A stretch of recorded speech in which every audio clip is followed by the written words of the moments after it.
exchange trade just yet. Sit down and strap in for the ultimate Supercoach podcast. It's time to win your leagues and dominate your mates. This is the Dual Position Podcast, hosted by Whisperer and Adrianasaurus. Well, with many teams having the bye week in over the last couple of months or so, I thought it'd be a good idea to take a bye week for myself and Mr. Saurus. Last week, had the week off, come back fresh, revitalized, and good to go. Mate, in the last 2 weeks, the rank for you hasn't gone the way you want it to, but very confident for yourself heading into this weekend, next week, with numbers moving forward. Yeah, it's an interesting time of the year, obviously, for all coaches, and where we kind of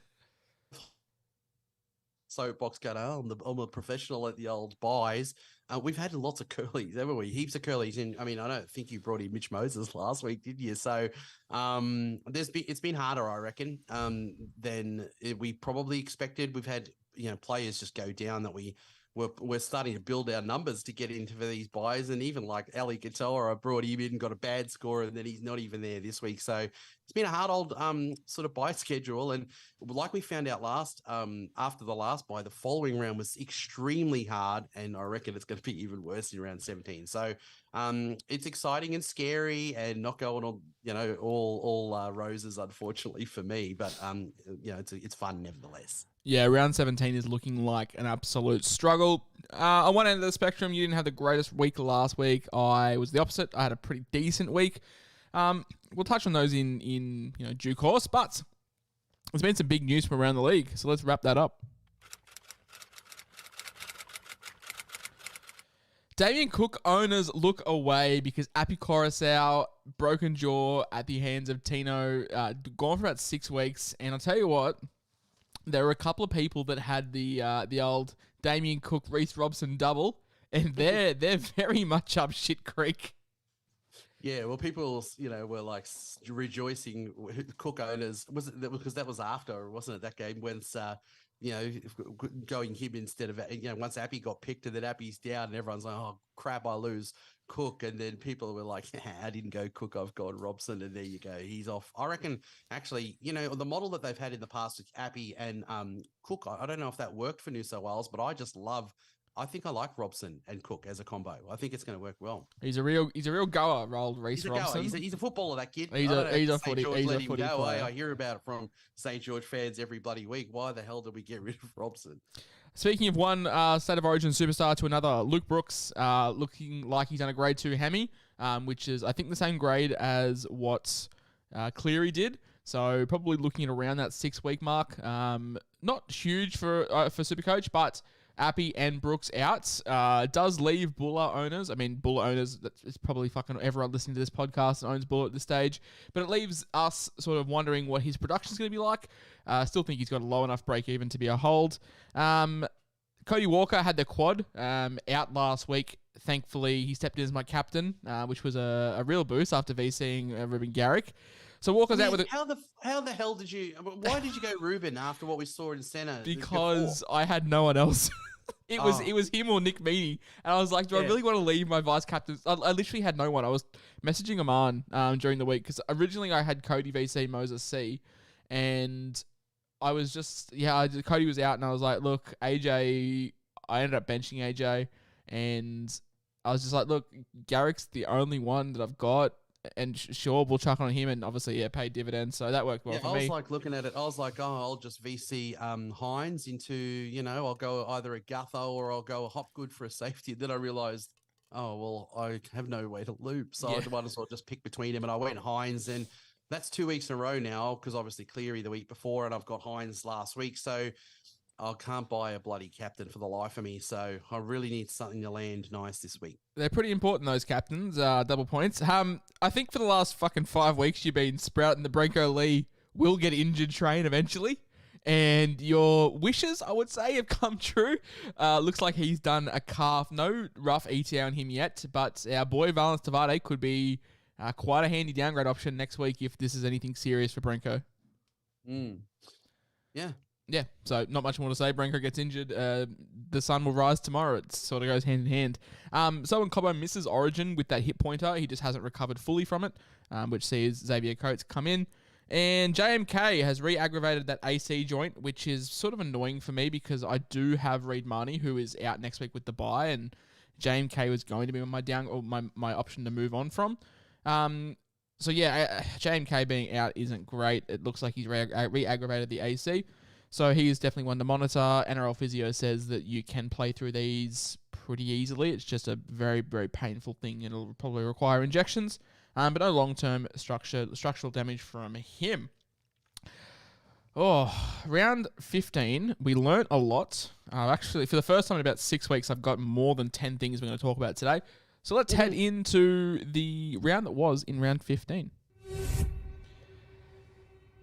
I don't know. I feel like I never had this thought, Ado, and you tell me as well what you were thinking about him, but I was seeing a little bit of chat about 3 or 4 weeks ago about potentially selling Jake Preston, and I always thought he was a really good fifth 2RF option down the line. He cemented himself as a keeper for me.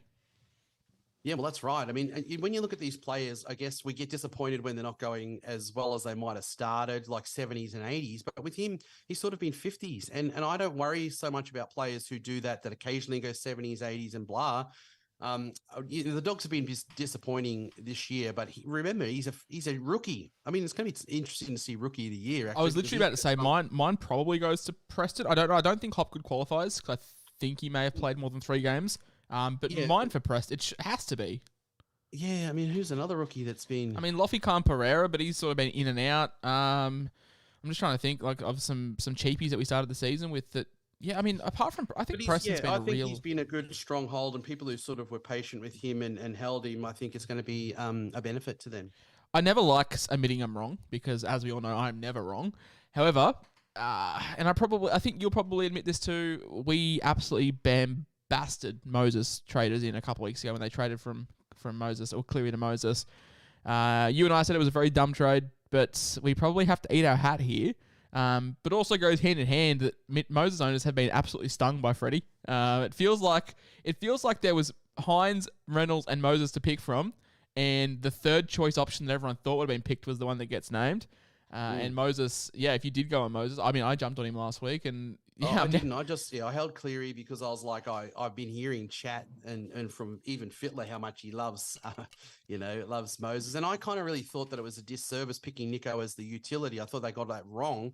And do you pick him? I don't know. I think if he hadn't gone picked on the bench there and done that, been brought on for that little bit of time, he probably would have been a better chance to be picked. Just on how great he's been going on the last couple of years. But I think actually the big key is somebody who can kick him out of trouble and stuff like Cleary can, a good long kicking game. Moses has a good kicking game, to be fair to him. He does. He has a really good long kicking game. And I just think, they match him in a lot of ways in there and they just can't afford to drop in that area. So I think that he's a really good pick, Moses, and he's obviously in pretty good form. So he very much is. The notes here, I've put Mitch owners stung by Freddie, Nico owners loving Freddie. Hines has been left out of the team for whatever you think is the right or wrong call. For Supercoach, it's absolutely a gold mine. The question then becomes, when Queensland eventually take this 2-0, what does Freddie do? Like, does Freddie revert back to Hines? Like, do you give all three halfbacks a run, or do you just stick with Moses? Because clearly he's ruling himself out for the series. Like, obviously, I'm not just... Like, Nico Hines is the buy of the week. Absolutely. But how much faith can we put in him that he is available quite often, if he's available in round 19 as well? Yeah, I think probably. I mean, look, if they go out and get rolled again this week, are they going to really punt, Moses? Or because that's the thing with New South Wales, they make these changes all the time. And is Cleary going to be good for Origin 3? I don't. No, I think he's ruled himself out. So it's basically Nico's the halfback, or he's not in the team, as far as I'm concerned. No matter what happens in this game, and he's a scary watch this week after missing out on the team. So I just think even for this play, and you probably want to run home with Nico. There's too many pros in just getting him in and just going, all right, well, if he gets picked, I mean, you brought in Moses last week, and then you have to roll the punches. He's gone this week, So. Bring in Nico, play him this week because I think it's a strong play, and you probably wanted to finish the year with him anyway. So it's a weird one. Like I posted this on Twitter.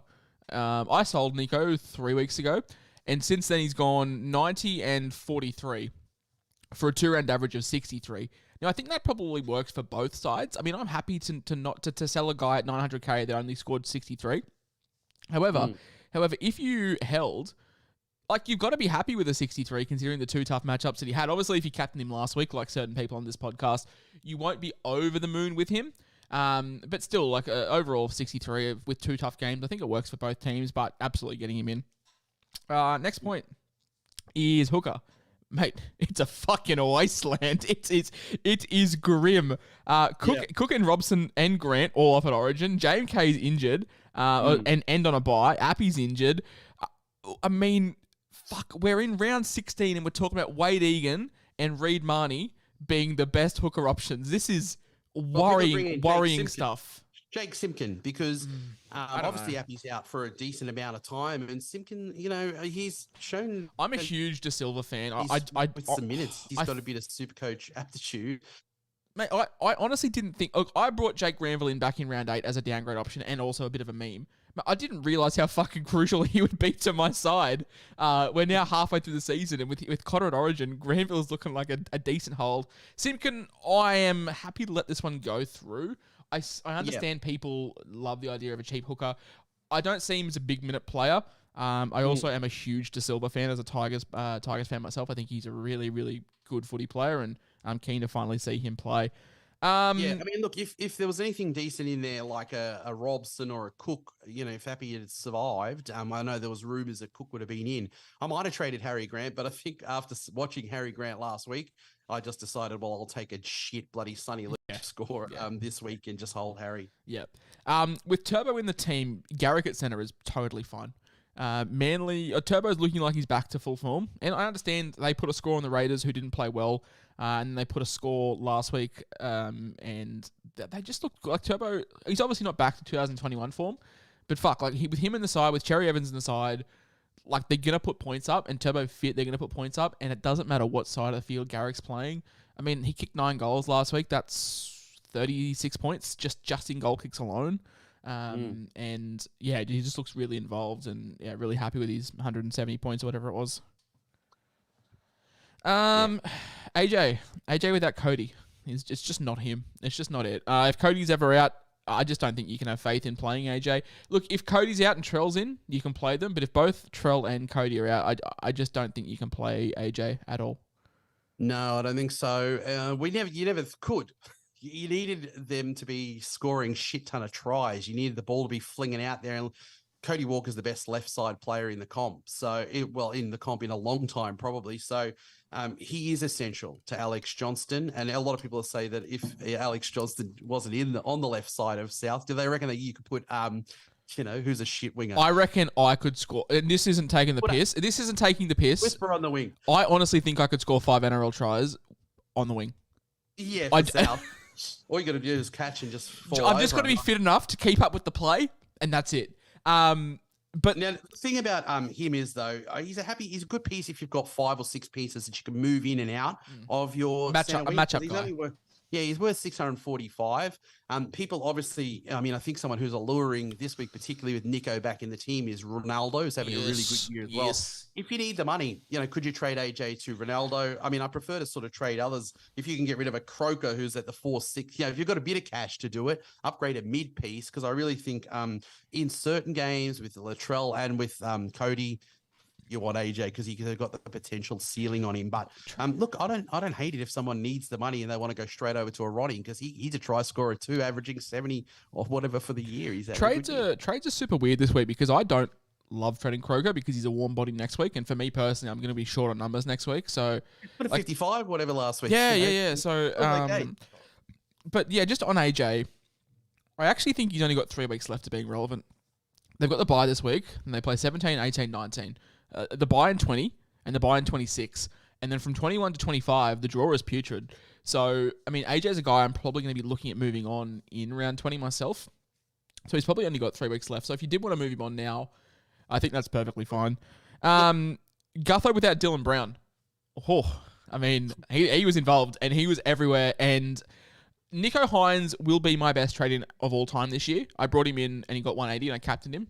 So he will never be topped. boy, I bought Gutho last week, Ado, and yeah, very, very happy with the King's performance on the King's birthday. Yeah, mate. Ooh. Three tries in about 20 minutes, and he set one or two of them up. I think I was up against Savs in a head-to-head, and he captained Gutho, and I was just like, you fucking bastard. I was strongly considering it, but then I realised that then I'd have to sort of reserve Buller, who played the first game of the round, and I never like messing up my bench order that much. So, I mean, I'm happy with the Garrick VC, but yeah, Gutho without Dylan Brown. Definitely a goal. What about Gutho without Moses this week? What about Gutho with fucking Dijon Arcee and Ryan Madison in the house? Matto, I don't know if his arms are small enough to be able to do passes left. I and don't right. think a like a 5'8" jersey would fit him, like a number 6. I think they're just two sizes too small. I'll tell you what, Matto he'll do a job. He's got really great hands. He was he obviously started as a 6. I was going to say he was a 6 at the Chooks when he was a junior, wasn't he? Yeah, and I don't think that he's going to stop running as well. I think he will take runs. He's got great ball play in him as well. I reckon he'll lay on tries this week. Matto is going to score what Matto does this week. I'm sure of it. Obviously, you're sitting here in a Raiders shirt, so you might be able to explain this one better to me. What the fuck's going on with Joe Tarpany? Well, what the fuck, mate? Honestly, I was there live at the game, and I just reckon, what the hell? Ricky Stewart, man. And even after the game saying, it was more important to get Nima home game than get the 2 points or make the 8 or whatever. He's just, I think he's losing a couple of cheese. The cheese is slipping off the cracker because, I mean, look, Papa Lee is playing terrifically well. He was really, he was a PPM mission. I think he scored 98. He had a try, but I still think he played like 45 minutes or something. He was ridiculous. What the hell I mean, you need, the more minutes that you can play Tarpany. I mean, Tarpany still played 62 minutes. He still played 62 minutes. So it wasn't even a rotation. It just, I don't know what happened. Like, you guys obviously got steamrolled through the middle. It was the worst. It was the worst game to watch live, honestly. It was. Do you think the occasion just got the better of it? Look, I felt the reason why I went down for the game because I was like, look, I'd really like to have been there, even if win or lose. It's a momentous thing, and we stayed after the game. And he got chaired off, and for the relevance of it, it didn't really matter so much about the win or loss. No, it didn't. But I've just not thought the Raiders have been going really well. I think they've had a soft draw, and I just think on form the Warriors have been in better form. And Sean Johnson, as a Raiders fan, I know he friggin' plays these games against the Raiders. He loves playing against the Raiders. So I had a little feeling in my bones. That's why I sort of hooked up fun things to do with the missus that wasn't the game. And we stayed an extra day so that I could get stuff out of the trip. SJ, the Raiders, their draw is not as kind towards the end of the year. But this has been the kind draw, so I think they've overachieved, and I don't love everything that I see from them, unfortunately. And when on this run home, you want, probably a Haas and a Tino. And I reckon the difference between, Tapani and Tino, you got to make a trade in there if that's the case at some point. I think the perfect time is round 20. Raiders have the bye. You're buying Tino and or Haas off the back of an Origin backup. But I think one down week of those guys is worth the hold. I did make a tweet today that if you don't own Haas or Tino, I prefer Tino as the buy, just because his buys will be done. And there is a listener question around the Titans later on in this episode that we will touch on as well.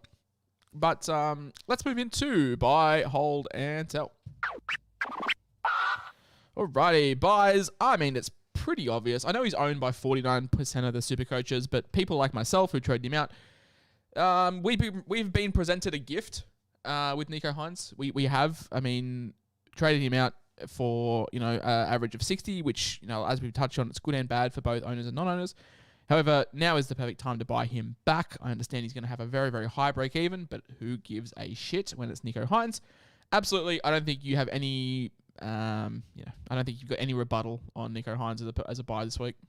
Nah. When I look at this week, there's probably two people that I love for this week.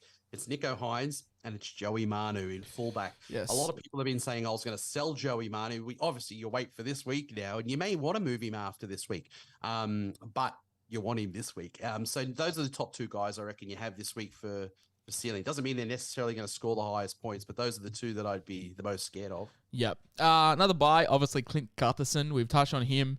Probably goal kicks as well. I think he is the backup goal kicker. I think I've seen him take a couple of shots when Moses hasn't been there. So Gutho, off the back of his great performance, he will be the main man in this side. And yeah, definitely looking at picking him up. On the run sheet, I did have Eli Katoa, but I wrote that before Teamless Tuesday. He is not a buy, unfortunately. But Britton Nikora with a 55 with a sin bin. So 65 points in 70 minutes. Not 70 minutes because he got sin bin right at the end. But still, 65 points in a team that got fucking rissoled. Nico Hines is back. Nico Hines is going to be very scary. I'm going to be a very, very brave man to not have Britton Nikora in my side, despite the fact he does have the bye next week, which isn't ideal. Yeah, well, next week's going to be a tough one. So you've got to look at the teams that are on the buys, and I've looked at my numbers, and you got to keep it. You've got to keep it in check. So if there was a player that you were going to leave out, it obviously could be a Nikora, or it could be a Ronaldo Mulatalo. It can't be a Hines, So if your plans this week were to bring in Hines and Ronaldo, and you already have like a Nikora, and you've got other teams on the bye next week, Origin, maybe you're not in a position to be able to do as good. Yeah. Going as gung, on it. So, but the one I'd prioritize is Nico. As it stands right now, I'm going to have 7 out next week. Most likely will be 5 because I will probably look at moving on Reed Marnie and Harrison Edwards. But still, 5 out is not great. Although, yeah, it is what it is. The last one, bit of a pod shout. Big Schmoley, Helmut Olakawatu. Now, had the one good game on the weekend, but hasn't been in the most amazing form. However, he is going to be a warm body, and they are going to be crucial moving forward.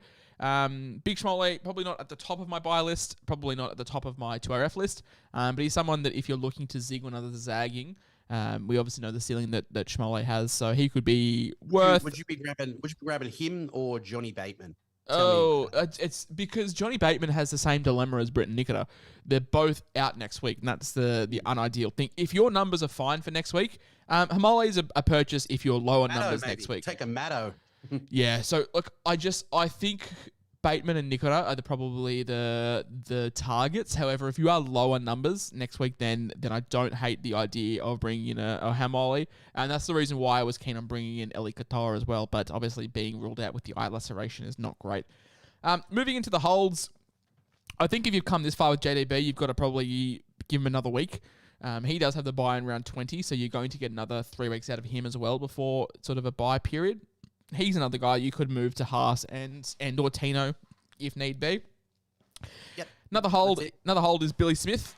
Warm body this week. Had this sternum injury he suffered at training, but all talk out of the Roosters camp is he's back this week, so he's a warm body. As is Jared. People selling him actually. Yeah, I see that. I'm just like, He's got a 50, and he hasn't been as good in the last couple of weeks as he was at the start of the first 2 games. But I do hear that he was in that last game. He was injured, so I'm willing to give him a chance, and he's shown that he can score an 80. So what if he does his best stuff? Why would you be selling a warm body, a starter? Yeah, and that's the reason why I'm pretty much on the whole Jared Croker train as well. Now, I know that he's made some good money, Jared Croaks, toots, but he's a warm body next week, and this is why I find it so hard to trade these guys out. If you're struggling for numbers as it is for next week, probably not the guys that you want to be trading out. That's why I said earlier, trades this week are a little bit of an awkward situation, just because you do have the overlooking buy of next week and how we're sort of looking at things moving forward. JMK, I think, is a hold, just because AC injuries, you can play through them. It's just a pain tolerance thing. It's not a performance thing. It's just a pain thing. JMK. If you've got no Harry Grant and Cook available, Robson was the only other one you'd probably want. I reckon you just hold him if you've got another playable option. I mean, I don't have a second playable option to Harry Grant, so if you've got if he's there, I'd hold as well, because he's one of the good options you could have this year in a pretty dead area. I know it stings because we spoke about all sort of buy period leading up the Parramatta cover 13, 16, 19. I know it stings for people like myself, especially that bought Mitch Moses last week, but I still think he's a hold. Plays, I can't remember exactly who he plays, but he plays someone dog shit in round 18. So he is a guy that I will be looking at holding as well. That's actually, I floated that on my solo, that's an idea, because who are the options that you're going to go otherwise? That's what I was going to say. Apart from Nico and SJ or Hughes. Oh, Hughes, yeah, because Hughes has only had one good game, really, and that's yeah, I know, but I've liked a little bit of what I've seen from Hughes. He was in an interview saying Bellamy said, "Stop this shit, just start running and do what you do well." He scored pretty well since then. Yeah, that's true. And also, you've got to think about guys who are going to be a nice small jump back to Cleary. So I think Moses and Hughes and SJ. Well, what are you going to do with Cleary? Because he's back in round 20. Are you going to give him a week or two? Because by a week or two, it's round 23, round 22. You've only got a month left of footy. So, like, what are you going to do with... Because if you go look at the Sharks run, Nico Hines is a must-have, absolutely locked in. And then the question is, how much faith do you put in Cleary? Do you give him 3 weeks to get that price even lower? Or are you sort of looking at getting him straight back in once named? Yeah, I don't know. It depends what round he actually makes it back in and who they're playing. Because there's these guys that you're just like, I'm so shit scared of not having them up against this opposition, you know. So, and look, those pair of Panthers, mate, they've really warmed up in the year, even without him in there. So, yeah, I would not like to not have him. I've moved him on this week as well, but my whole thought is by having bank and having a player in there that's not going to drop too much cash, you know, to get him back to Cleary. So, you know, you got these, well, maybe in the case of Moses, because he's got a ceiling on him as well. So that's the thing. I don't think Hughes does, and I don't even know if maybe SJ does, you know, not compared to someone like Cleary. So I want him back. I want him back because he's a guy who can go 180, 200, you know. Yeah. Fair. Absolutely fair. And yeah, moving to the cells, Dylan Brown. Now, his next court, there was a little bit of confusion over this. His next court case was 3 weeks from the day of his last one, which was last week. So we're still another fortnight away from knowing anything. The way that the NRL handled Jack DeBellin, that was very lengthy, obviously, and the NRL have employed their no-fault stand-down. I don't know if we will see Dylan Brown play footy again until there is, you know, a court case settled, until there's hard evidence to say that he's in the wrong or in the right. So I just think, yeah, move him on. I think Fafita's a case-by-case one because he's a guy you do want back. However, it's a lot of cash to find to get back, and you're banking on the fact that he is going to come back from Origin and play 20 minutes off the bench like he did after Origin 1. He does have... If he does that, he's going to lose huge cash. Yeah. And people are just bring him back in. People are selling him because they think that that's going to be the case as well. I really think the answer on Fafita is, have you burnt trades? If you have, and you own Fafita now, don't sell him because you can't afford the trades to get him back in. You can't be that cavalier with your trades. I mean, people are even doing that who've max traded and stuff with Cleary, and I think that's a bit long. So yeah, you might lose a lot of cash off David Fafita, but if you already have him, the cash doesn't matter because you're going to just hold him for the rest of the year. Yeah, it sucks that other people are going to probably get him cheaper, and when he's out of Origin and scoring well, you're going to probably play him, yes, even if he is picked after Origin to back up, hoping that he doesn't get what he did last time, 12 minutes or something, and that might hurt us that own him and play him. But you got to look at your trade situation, I think. I also think you have to look at your team situation. If you can afford to rest him, absolutely don't sell him. But yeah, you just look at what you can do with your team structure and your trades. But yeah, moving forward. Also, Nathan Cleary, pretty clear sell. We've got more time frame on him. It's looking like around 21 sell. So yeah, definitely move Cleary on. Also on trades, just for people to have a little bit of insight on how I'm thinking, I have 13 trades left after making my trades this week. I'm kind of looking at having 7 trades from rounds 21 to 27, which is 1 trade a week. Hopefully by 21, my team is nearly all but settled. Well, not settled because with buys, it'll never be perfect, but you kind of want to have a good core of players, and then you're making maybe 1 trade a fortnight just based off matchups. So yeah, that's how I'm sort of thinking. Yeah, I thought I'm going to be saving heaps too, but I've had to fucking use them, haven't I? Because everything's gone to shit. If you can, handbag. Obviously, I think boosts are overrated, blah, blah, blah. But if you have one, definitely keep one handy for round 27 because there will be carnage come Teamless Tuesday. All right, let's move into the host recap. Yeah, I had a good week. No two ways about it. No hiding behind it. I had a 14-29, which is nice. Vice Captain Garrick. So kissed on the dick this year. Like, I'm doing things that are logical and all this shit. And What have I done that's been so logical? Put it on Garrick, who was dog A shit risk, yeah. You know, because he was the only one that you could, and you just friggin' landed it. You know, like, it just gives me yeah. Anyway, but good luck to you because you deserve it. No, I don't even care. I don't. Thank care. you, good I don't sir. need to win money or anything. I just like to win some cashies at the very minimum. I won 1 out of 10 last week. Yeah, I am the one. I care about 2 comps. One of them isn't head to head. One of them's the Podmasters. Obviously, you and I are both in that, and rank is the most important thing. I think I'm second in that behind Sabs, which is nice.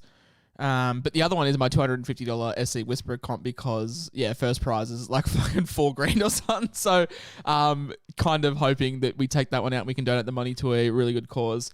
But yeah, 14.29 of a vice captain on Garrick. Bought Gutho, bought Moses, had Buller. Still had some stinkers in there. Still had Josh Schuster. Tarpany stunk it up as well. But that takes me to just outside the top 1K at 1,070. You, on the other hand, didn't. I'm such a brave person for being here after what I did last week. And the week before, we didn't do one. Because in the week before, we both captained Cleary, and then you captained Hines this week, so you just 2 in a row. Grim. Yeah, 2 in a row, which stinks. I was off to a great start because I had Buller when I saw him do that beautiful run. What a nice try too, by the way. What about the fend on fucking Tino? AJ, I mean, I was, Tino. I was, I didn't have a lot of options. On the bench, I had Ben Murdoch-Wasilla who scored 27, and Sonny Luke got a call up and he scored 19. What? So I had to play AJ. And I knew that he wasn't going to do as well. The commentators miscalled it and said that he did the tap back, but it wasn't. It was the center, and I was like, at least I'll get the tap back. Because it's a try assist off the kick, but it wasn't even him. I got him. I got Harry. I held Harry, and the 123 was nice. That helps. Eli Katoa with the 12 points really stung. And Schuster, like you as well. I had Harrison Edwards, who I played. Because my other 2 options were Sonny Luke and Ben Murdoch-Wasilla. Obviously, the captain was the one that really, really hurt. So I did contemplate even putting it on Harry, but he's just been so flat. And I was going to go Meany. That was who I was going to go if I did have also, fuck Nick Meany, by the way. How do you score 50 fucking points and you score 63 points? I own Meany. I was sitting there going, like, how are you only on 63 when all the other spine... Munster had 100, Hughes had 100, Grant had 100. He's the goal kicker too. Yeah. So, I mean, look, there wasn't anything else really. I mean, I played Croker at his 300. He got 55. That was fine. Tuppeny really is odd. And, Manu hasn't been going great. So it just that changes this week. The captain. Yeah. If I'd have got your, I got an 86 as captain. With Nico's update, and you got 320. There's the difference. So a bit more. You've landed some captains this year, probably more than me. I reckon probably 2 by now, or 3. And it's really hurt me. So, I've done 2 in a row, and I really want to just land a bloody good one. Yeah, obviously the highlights, and Nico captained him for 180, and then obviously vice captain looped Garrick's 169. So. Yeah, that always, it does help. No 2 ways about it. But let's move on to more. It's iconic because we're moving into the Captain's Challenge, which is something that you've struggled with getting right. So let's move into the Captain's Call this week. Kalen Ponga as a vice captain straight up could be definitely an option. Obviously, with this week, you're getting a free loop. I would take 75. I would definitely take. Ponga, Manu is the big one for me, Ado. You're huge on him this week. I'm also huge on him this week at fullback, which is lovely. He's definitely a VC option. As is Gutho backing up. As is Garrick backing up. Buller is an issue. No turbo. No turbo, so only worth the VC shout this week. Buller is definitely an interesting one. Definitely one to watch with no Brooks and no Appy. Nick Meany, definitely worth a VC look as well. But I've got 2 Sharks boys highlighted, 3 Sharks boys. You can pretty much pick your left edge here. Hines, Talakai, or Mulatalo. All 3 of those guys, I think, are going to have big ones. Talakai, it's a good thing defensive points mean nothing for Supercoach because, boy, howdy, he was a turnstile on the weekend. But yeah, definitely some Sharks boys. I want to be in and around that. But for me, it's Manu and Hines. I don't think I'll be moving off that. How about yourself? Yeah, I'm going to go probably Manu into Hines. I think it's the easiest way to go on ceiling. I like some of the ones that you mentioned in there as well, but they're the ones I reckon who can go the big daddy. Yeah, hundreds. Manu. See, this is the thing. Like with Nico Hines at captain and Manu at vice captain, we know Nico's probably going to come out and fucking brain it. But if Manu scores 85. Are you taking that, or are you going to risk it with Nico? Oh, I've had 2 shit ones in a row, mate. So You're just going to bank some points? I've got to pull the fence in as a much smaller number. If I saw 85, I think I'd take that. Mate, in your current situation, if Manu gets 45, like, fuck it, we'll just take it. Yeah, Manu goes above 60, I'm going to take it. No, but that's the thing too, though, is I don't want to let it affect me from having a good look at it. And I think you should always go cheaper. You should go a lower number in the buys, than you would normally. So I'm a kind of dangerous player, and I'm in 12,000th overall now. So I think I probably would still go to Nico for a bounce back. If anyone could go back and score a Big Daddy 100, it's Nico. So, and he's, these low games have been an anomaly. They're not the norm. So I'll have a look at Manu and see what he can do. If he goes 85 and above, I'll have a bit of a think about it, depending on how the rest of the round's going. It's still really close. I mean, you're 600 points behind me. That doesn't seem like much, but that's a Garrick VC, and there's half of that gone. And that's 10,000 ranks. A couple of little light moves, that do it, and hopefully you just shit the bed in round 17, and I just. Oh, mate, I've already planned to go to the dry cleaners because my bed will well and truly be shat in round 17. I am fucked. But hey, let's live in the good times. Let's remember the 14-29 that we scored. Some bad time. Well, yeah, we won't talk about future bad times. Let's just concentrate on what we're doing now, eh? Exactly. Let's move into the trade talk.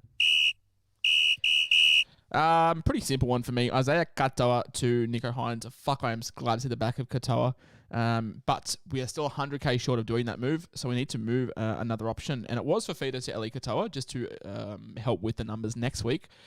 But that's put a fucking knife in my back. So it's going to be for feeder to Britton Nikita. So we're going to bring in two Sharks boys. We brought in 2 Parramatta boys last week with Gutho and Moses. We'll bring in 2 Sharks boys this week and just pray that next week isn't too awful. I'm probably going to trade out both my Bulldogs boys next week in Marnie and Edwards. But yeah, to recap, Isaiah Katoa to Hines and for feeder to Britton Nikora. Yeah, those are solid. For me, I'm going to be going the Hughes route. Obviously, it's not without risk, but I really think without Munster in there this week, Hughes could go off. I like him in these rounds where he gets to be, because sometimes he can. Obviously, Munster's a big name, so sometimes Hughes, I think, sort of takes a backward seat if Munster's on, but I reckon he'll go large this week. And I sort of think about this week as a nice, solid play. He scored okay last week as well, so that'll stay in his rolling average. And I think about a step ladder back to Cleary. The other move that I'm going to do is going to be Katoa out. Now, I could sell Ben Murdoch-Masila, I could sell Willie Army, but both of those guys, even though they're shit, they're handy to me because I've got movability between second row forward and front row, and he's my last piece down in second row that I can do that with. So if I get rid of him, I can't do that anymore. And Willie Army, I've moved him so many times in all of my trades because they've been handy. I've been able to sell center or a second row, or I've got Josh Schuster I could bring to second row. I've got Manu now I could bring to 5'8". So it's been quite handy. So Katoa out, Schuster back to second row, Manu down from center up into the 5'8" position because I'm just going to hold him.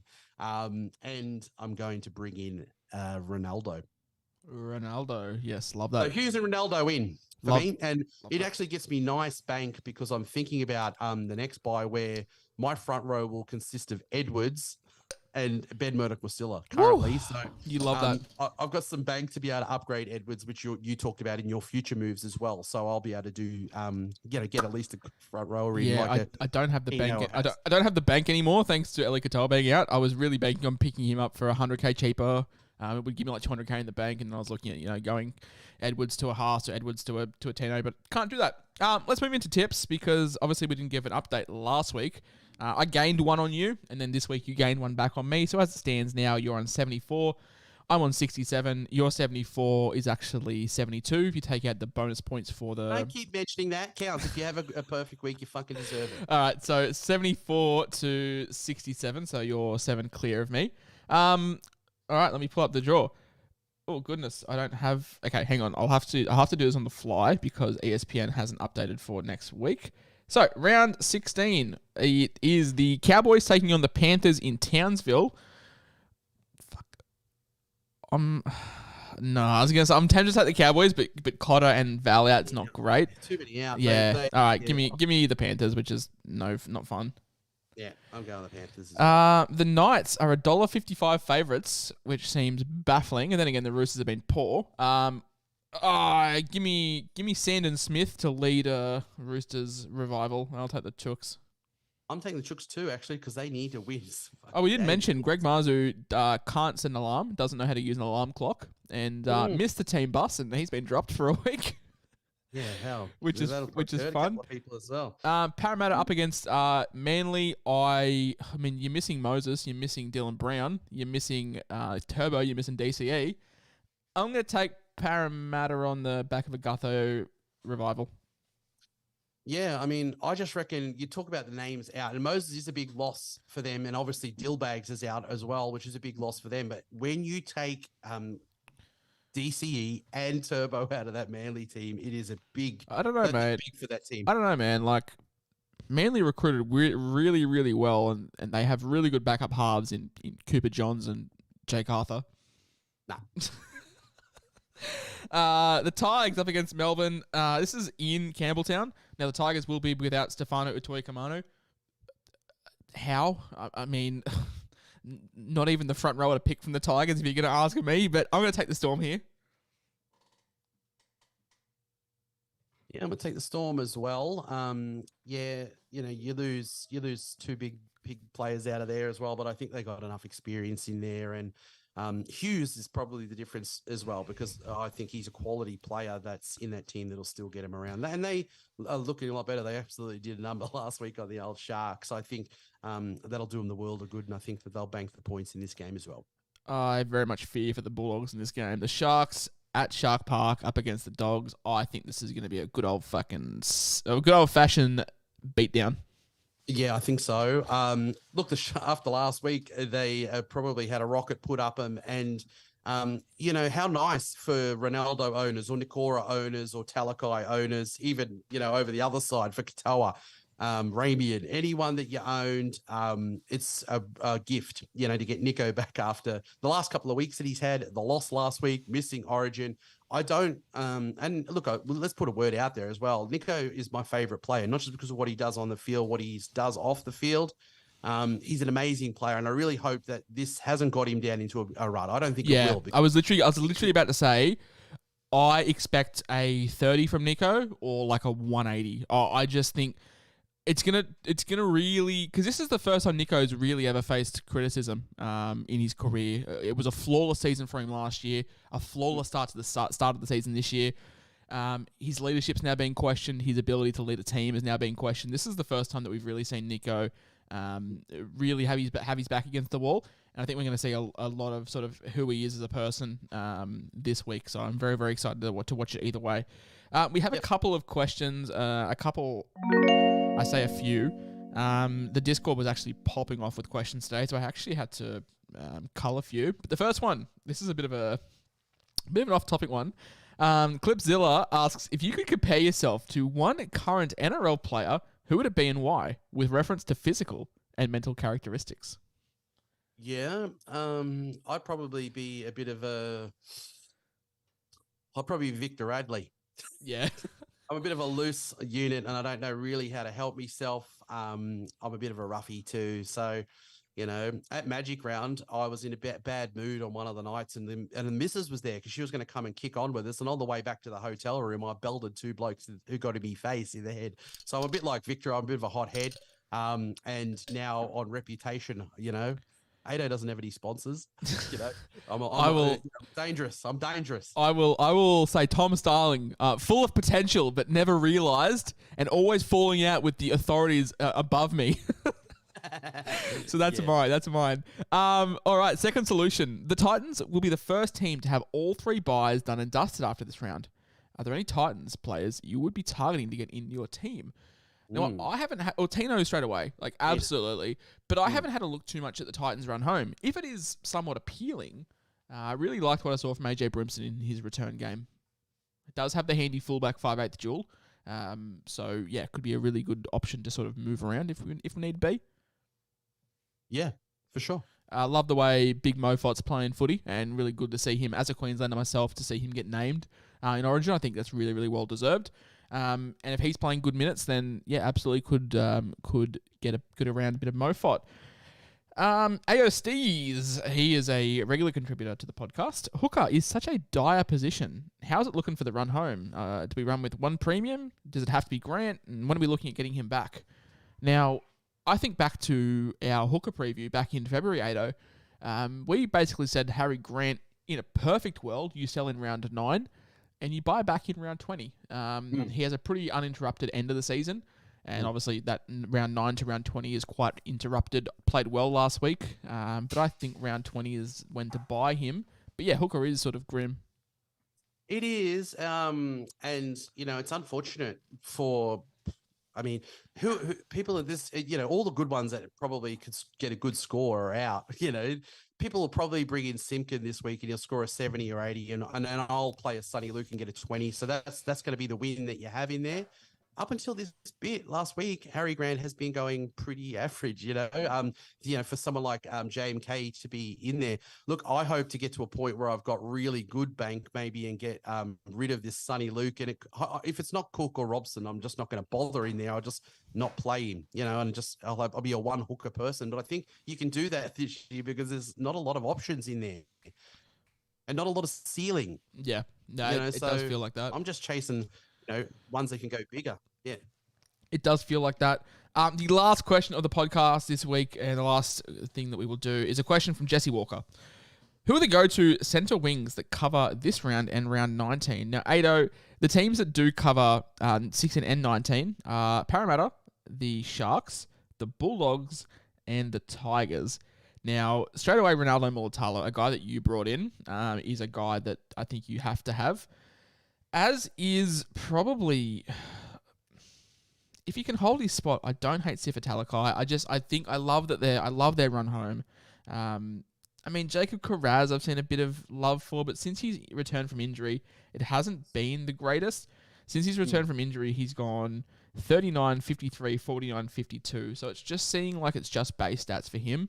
If the attack picks up, fantastic, but I don't know how much faith in this Bulldogs squad I can put.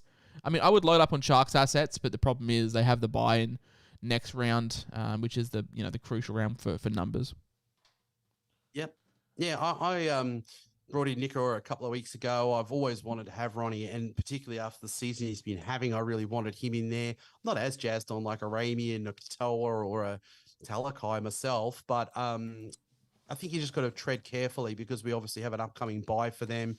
But they're good ones to target. Yeah. And like I said, I don't mind if you want to grab a Bateman. He's going to be there for both buys as well and the games following as well. So you've got like other options if you're not going to go those guys. But I reckon it'd be probably a scary watch, players like Nikora, Talakai, and that this week with Hines back into that team. Absolutely. Well, I feel quite refreshed after having a week off. You probably feel less considering the rank, but I reckon over the next fortnight we'll see a pickup from the part of Bananas. But mate, thank you so much for joining me once again, and thank you to everyone that has me in your ear holes listening every week. It's very much well supported. Just wanted to quickly have a side note. I've seen some messages from people criticizing me for not replying to some DMs. I am very sorry. I can't reply to every single DM I get. I do get a lot. That's why we have these sort of forums to try and answer your questions and give you guys a space to chat. But I do try and answer as many DMs as I can. I can't get to them all, so I am so sorry. However, that's enough from me. I have been the coach of the Ramsey Rehabs, joined, as always, by SCAdrianasaurus. You can find our stuff in the links below. But yeah, big things are happening. Moving week this week, I think it's going to be crucial with 16 and then 17. 17 seems like a really crucial week. Yeah, it does. And also like you can't even just look at it in its circle of what it is, because everything you do now has so much relevance to weeks after as well. You can't just go, I'll just bring in old mate because he plays this week. Yeah. It can't just be simple like that, unfortunately. Trades are thin. Planning is key. We'll try and help you out next week and every week moving forward. But as always, thank you, good night, and we'll see you next week.